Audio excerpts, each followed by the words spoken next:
তো আজকে যাচ্ছি আমি এখন ইসলামপুর হসপিটাল যাব পেশেন্ট আনতে। তো ওনাদের ছুটি হয়ে গেছে, আমার জন্য ওয়েট করতেছে, একটু তাড়াতাড়ি যেতে লাগবে, সঙ্গে থাকবেন। তো এখন পৌঁছে গেলাম কালাগঞ্জ। আর ভিডিওটা ভালো লাগলে অবশ্যই লাইক শেয়ার কমেন্ট করে দেবেন।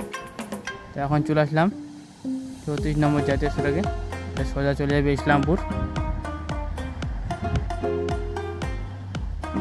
আর মেন রোড একবারে ফাঁকা, গরম পড়ছে প্রচুর, এর জন্য পুরো ফাঁকা।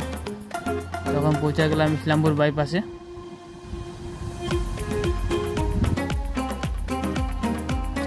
এটা হচ্ছে ইসলামপুর হসপিটাল গেট। হসপিটালের মধ্যে প্রচুর ভিড়, দেখতে পাচ্ছেন। তো ওনাদের ছুটি হয়ে গেছে, ওরা আমার জন্য ওয়েট করতেছেন গেটে।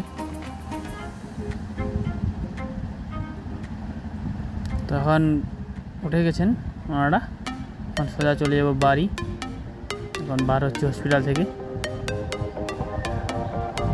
দেখতে পাচ্ছেন এটা ইসলামপুর শহর। তো ভিডিওটা কেমন লাগলো অবশ্যই জানাবেন, আর চ্যানেলটিকে অবশ্যই সাবস্ক্রাইব করে দেবেন।